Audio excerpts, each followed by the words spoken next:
All right, good morning, everybody.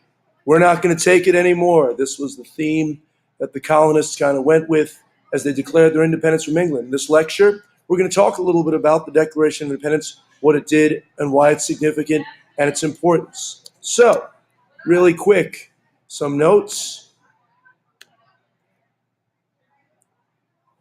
At the time, 1776, we've already made our way on the road to revolution. We've talked about some of the events, starting with the Stamp Act of 1765 and moving our way down to the Intobel Blacks of 1774. Battles of Lexington and Concord. America does try to reach out to the King, George III of England, to try to make peace. There's something known as the Olive Branch Petition.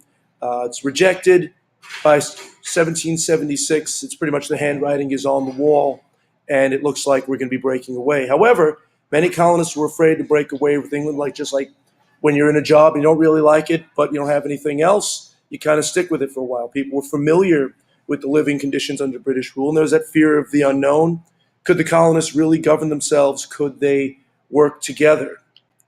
So here's what happens. We have the book Common Sense, written by Thomas Paine. Here's a quick shot of T-Paine. Nope, wrong T-Paine. Nope, this one. That's Thomas Paine. T-Paine, Thomas Paine. Okay, anyway, if it helps you remember, it's T-Paine.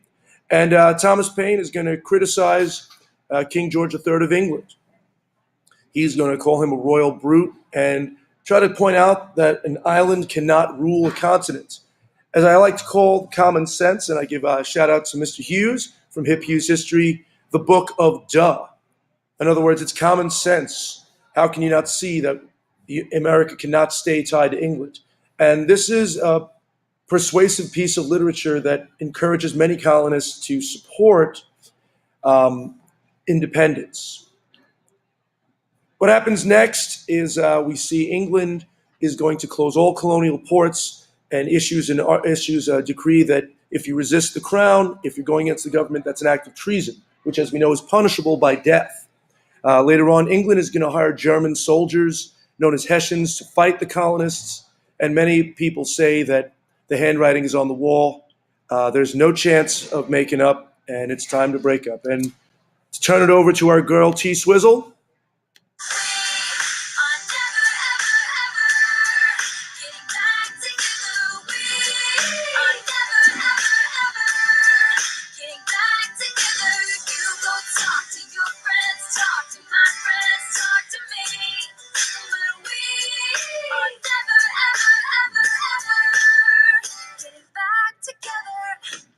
All right, so thank you, Taylor.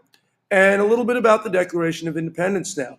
In 1776, there's a resolution issued to the Continental Congress, and they declare the colony should be free.